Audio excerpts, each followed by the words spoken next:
Well, welcome everybody. Once again, it's another week of Entrepreneur Essentials here at T-Werx, and I want to introduce you to my friend, Scholley Bubenik. Hi. So Scholley is expert in the HR arena and recruiting, and so she is one of our members here at T-Werx, has an office here, and we're going to talk to her a little bit about her journey today. You know, once again, we're always talking about the entrepreneurial journey. We're also talking a little bit about what their advice would be for you as an entrepreneur. So, you know, starting with that, Scholley, can you tell us a little bit about your journey from Sure. for entrepreneurship? Sure. Well, you know, when I was preparing for this video, I started thinking about the journey, and you know, it started when I was very, very young. My mother was an entrepreneur. She opened a dress store. We lived in a small town outside of the Austin area. And one day she came to me and said, "Would you like to set up a jewelry line within the store? And this is your little company." And she taught me how to, the whole process of selecting the jewelry and deciding what I was going to price it and how to display it. And then I had to come in and work on Saturdays. And I was like 12 years old. And then, you know, jump ahead about 7, 8 years later, come home for college, don't know what I'm going to do for the summer, decide I'm going to start a tutoring business and started tutoring to the local Catholic school, second and third graders on reading, and did that as a business. And then graduated from college, went to graduate school, and decided at the age of 24 I was going to open another business, a real business this time, which was going to be a private school, and did that.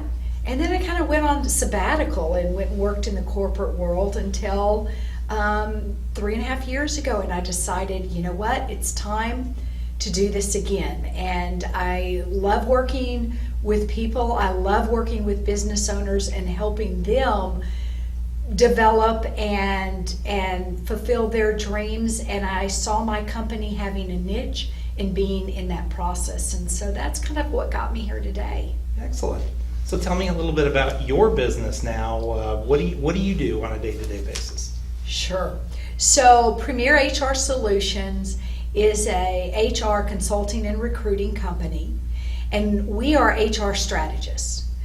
So you can find HR businesses that help you with the tactical part of the business, but what we really do, our website reads on the front page, "Need a people plan," and that's what we do. We help businesses, whether it's that they need to recruit and they want to compete in today's market and find top talent, or whether they're having trouble with turnover, or whether their managers need training. We help companies with compliance. If they've run into an issue with the Department of Labor, first of all, we go in there and help them fix it, and then we help them be proactive in making sure that these issues don't come up in the future. So our services are very broad because we customize our services for each of our clients, but we provide a pretty broad scope. If you think about, if you were a small to medium-sized business and you could have an entire HR department, which you probably don't because you're not large enough, we can cover that entire scope of services. Sure. Yeah, so you become their entire HR staff. Absolutely. But just plug in the piece that they need at each given time. Exactly. Excellent. So, you know, if you need recruiters, we come in and do that. If you need somebody for compliance and risk management, we come in and do that. Probably one of the most utilized services is what I call on-the-bench services.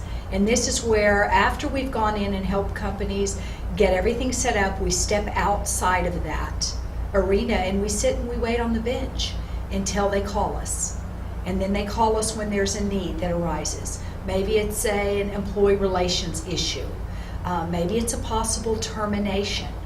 But they call us for advice. So we are their HR business advisor.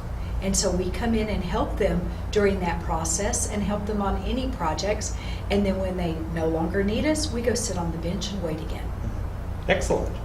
So can you give me some advice for our audience out here about, what are some common problems you see with newer entrepreneurs and newer businesses from your arena, and how to fix those issues? Sure. Well, being from HR, I'm going to tell you that they don't have a people plan. When we go into business, we all start with developing a business plan. And then many companies, not all, but many companies then move to the next step, which is a sales and marketing plan. But very few companies develop a recruiting or people plan. That just isn't something that they really have the knowledge to do. But that is going to be what drives that's going to be their core operations. Who's going to be doing their core operations or assisting with their core operations?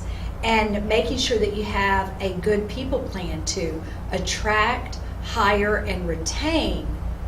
And that involves training and other aspects.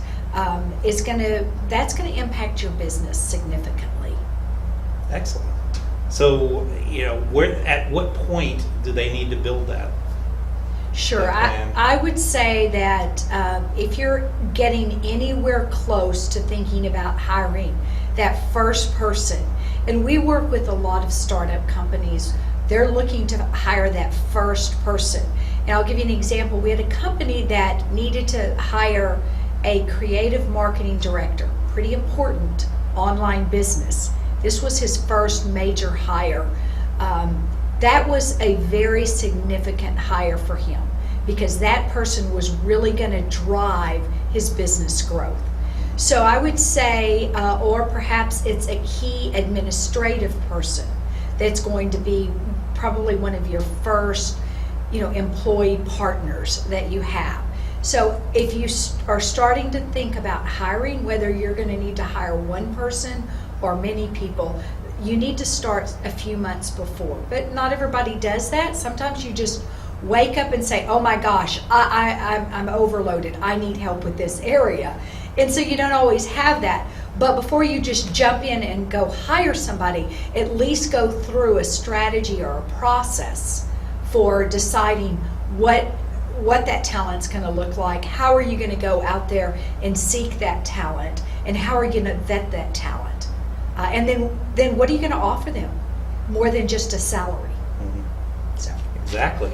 So tell me, what's exciting in your business or your world right now? Well, I am finishing my first book.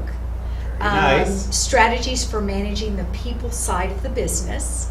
And I'm super excited because I'm able to take a lot of my experience over the past 20 plus years in working in different corporate arenas and then working with entrepreneurs these past 3.5 years, taking it down a few levels to smaller entities. And so I'm super excited. I'm finishing it up. I'm on the last chapter, and then I've got to go to, edits and all the fun things that you do in publishing a book.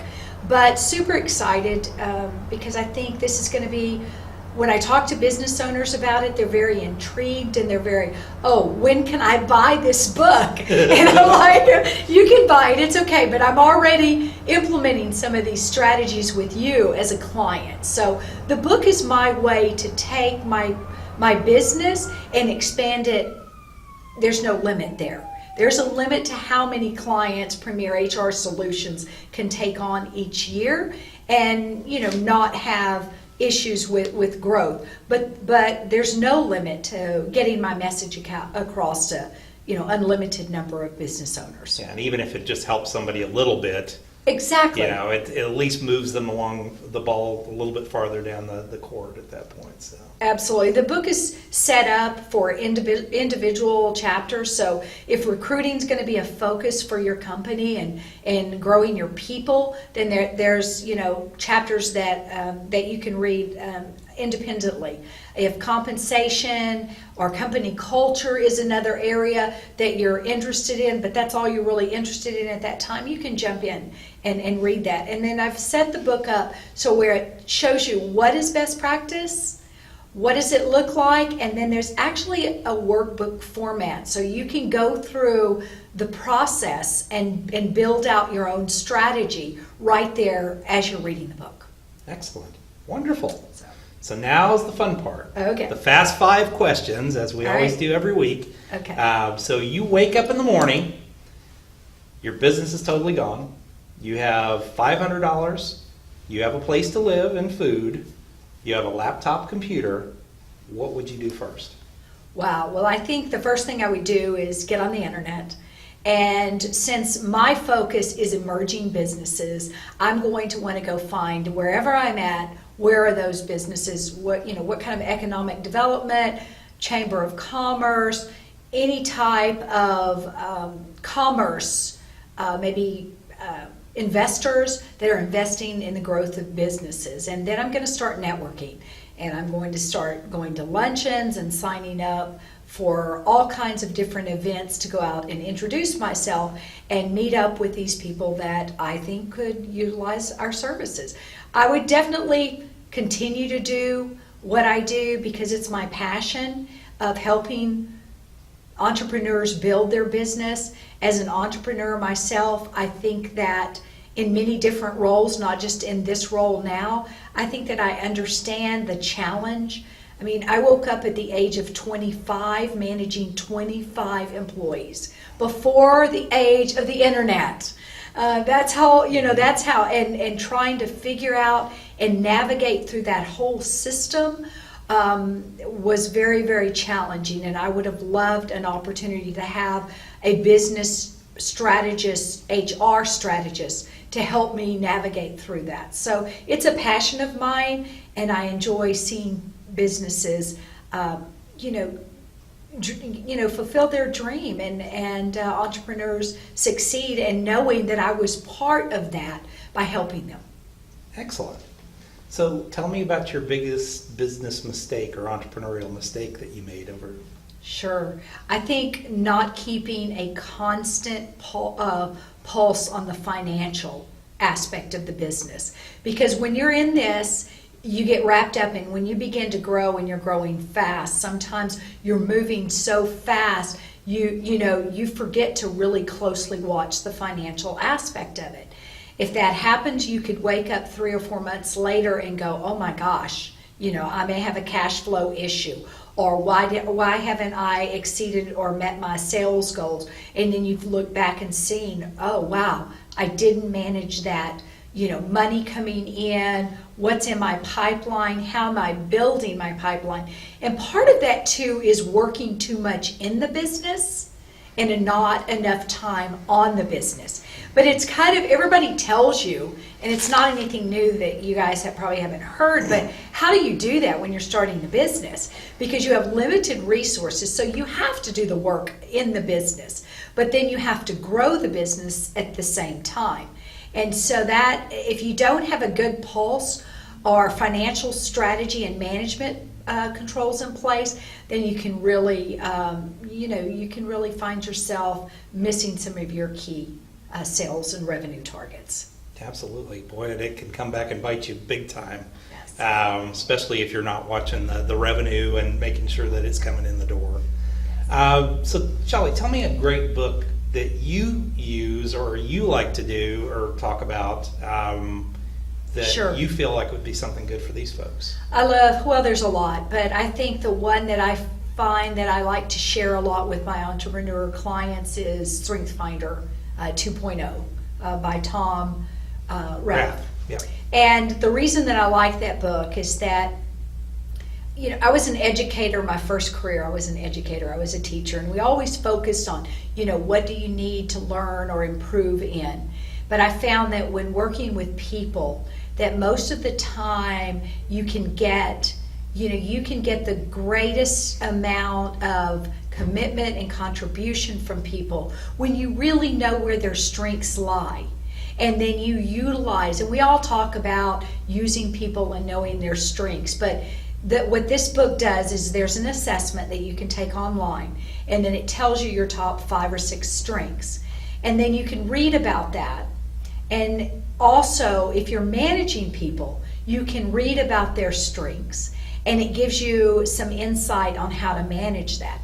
Also, you can get some insight if you have any kind of conflict or disagreement, or what I call, you've kind of just got a bottleneck in your workflow or your processes, or things just aren't getting done the way you want them.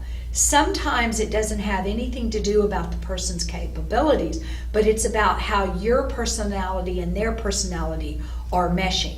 And I learned this firsthand because one of my employees brought over from another, I knew her from another company, and we worked well together, but not in an entrepreneur setting.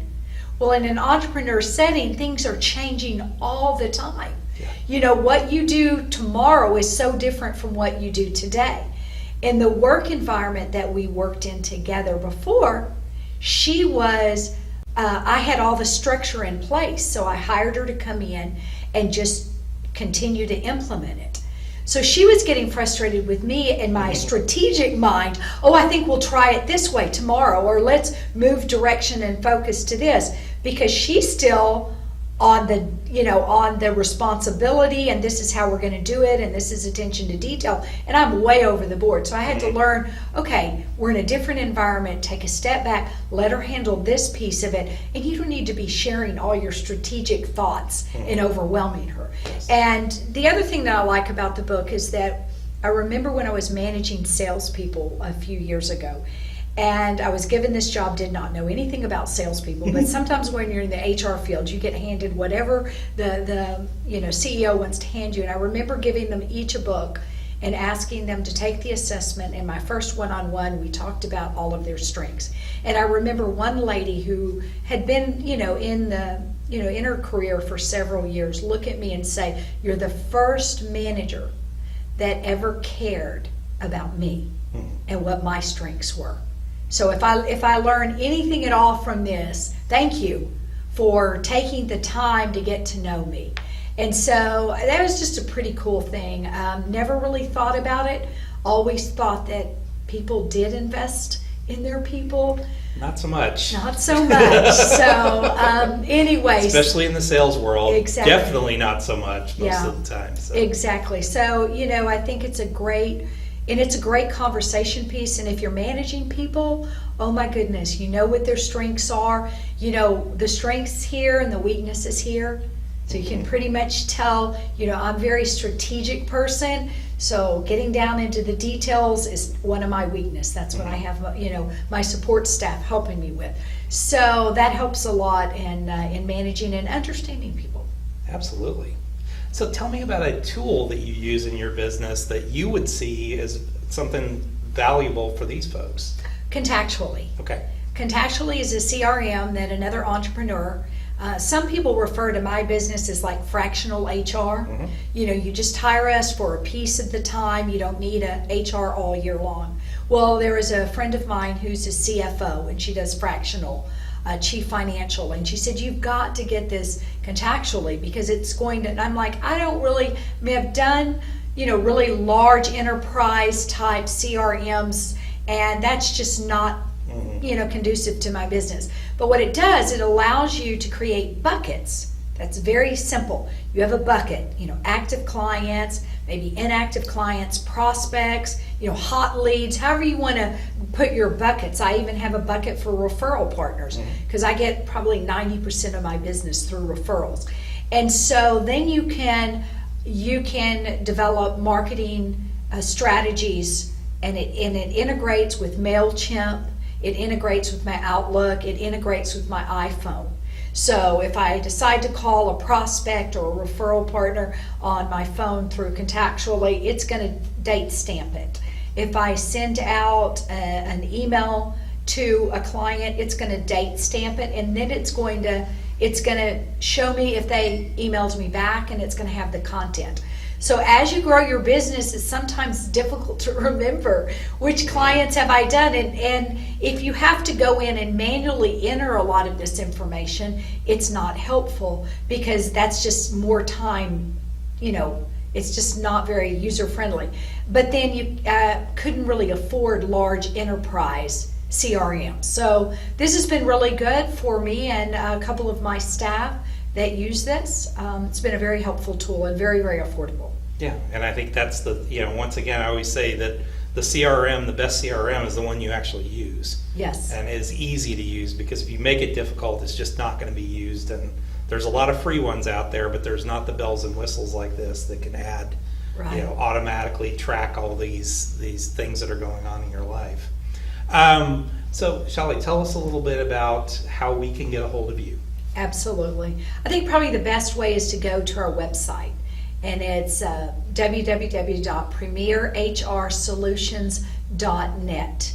And if you go to premierhrsolutions.net, you can navigate very easily through the system. My number's there, my email address is there, and you can also see a lot of the blogs that we've written. So one of my goals and mission is not only to provide services to clients, but also to educate other HR professionals and to educate business owners. So you can see some of our recruiting reports and compliance reports and best practices for posting a job posting or behavioral interviewing. So I've been doing blogs for about 3.5 years, and there's a lot of them on there that you can utilize too if you just need a good resource for some thoughts about HR strategies. Fantastic. Well, as always, folks, when you look at the show notes page on twerx.com under our video section, we'll have show notes after this video, and it'll have all the links to what Scholley's talked about. Also, make sure you watch her website for the book coming out, because that's where she's going to announce everything, and we're all looking forward to seeing that and being able to utilize it. So once again, thank you for listening this week. We look forward to seeing you here next week at the same time. So thank you very much, and have a great day, and thank you, Scholley. Thank you. All right.